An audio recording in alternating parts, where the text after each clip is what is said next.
Hello friends, I hope and wish that you and your families are doing good. Old course के students, आपका paper कैसा जा रहा है वो प्लीज़ कमेंट सेक्शन में बताइए, और ख़ास करके आज का ऑडिट का पेपर कैसा था वो तो ज़रूर बताइएगा। आज के पेपर की बात करें तो आप चैप्टर वाइज मार्क्स डिस्ट्रीब्यूशन देख पा रहे हैं अपनी स्क्रीन पर। एमसीक्यू की अगर बात करें तो मुझे तो थोड़े टफ साइड पे ही लगे, मैनेजेबल नहीं लगे आज के तो।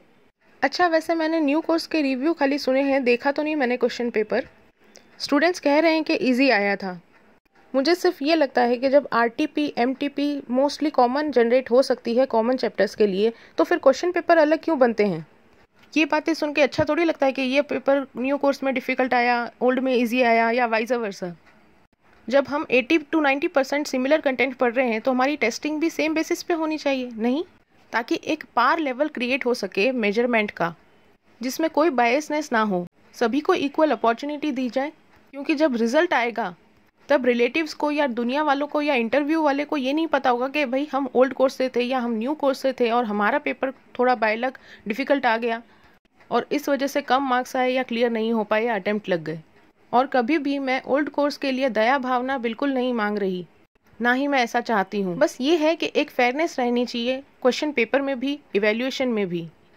इक्वल अपॉर्चुनिटी हर इंसान को, हर स्टूडेंट को मिलनी चाहिए। आजकल की ज़िंदगी में टाइम ही सबसे ज़्यादा इंपॉर्टेंट फैक्टर होता है, और अगर एक स्टूडेंट एक कोर्स को इतना ज़्यादा टाइम डिवोट कर रहा है जो कि ओल्ड कोर्स के स्टूडेंट एक्चुअल में कर रहे हैं या ऑलरेडी कर चुके हैं, तो उसका कुछ तो कंसिडरेशन होना ही चाहिए।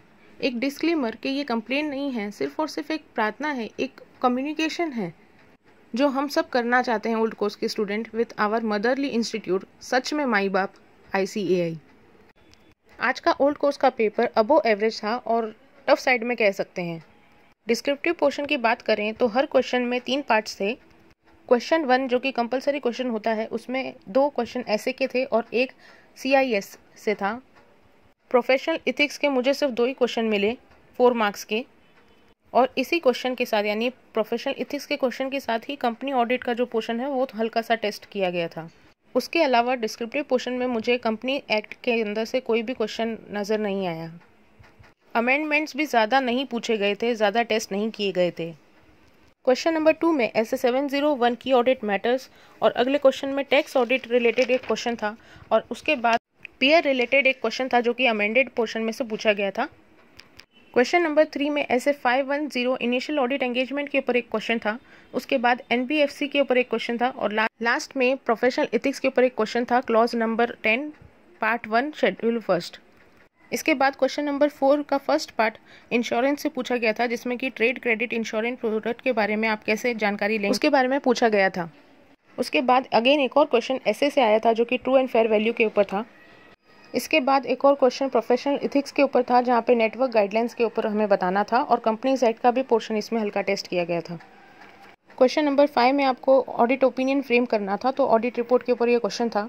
अगला क्वेश्चन था लाइबिलिटी ऑफ ऑडिटर्स, और उसके बाद था मैनेजमेंट ऑडिट के ऊपर एक क्वेश्चन। लास्ट क्वेश्चन नंबर 6 के अंदर सबसे पहला पार्ट था PSU के ऊपर, जहाँ पे ऑडिटर ने प्रोप्राइटरी ऑडिट शायद कर रखी थी, जबकि परफॉर्मेंस ऑडिट के बारे में उसे बताना था। नेक्स्ट क्वेश्चन बैंकिंग से था, जिसमें कि कॉर्पोरेट डेट रिस्ट्रक्चरिंग के ऊपर पूछा गया था, बोरोवर का अकाउंट कैसे असेस करेंगे। और लास्ट क्वेश्चन इसके अंदर, जिसके अंदर ऑप्शन दिया गया था C वाले, उसमें इंडिकेशंस बताने थे नॉन कंप्लायंस के रिलेटेड टू पेमेंट, और उसके बाद एक और टैक्स ऑडिट का क्वेश्चन था। तो इसके साथ ही हमारा ऑडिट का रिव्यू कंप्लीट होता है। All the very best for the upcoming exams and hope for the best to come. If you like the videos on this channel, please hit the like button and also subscribe to the channel for more such videos.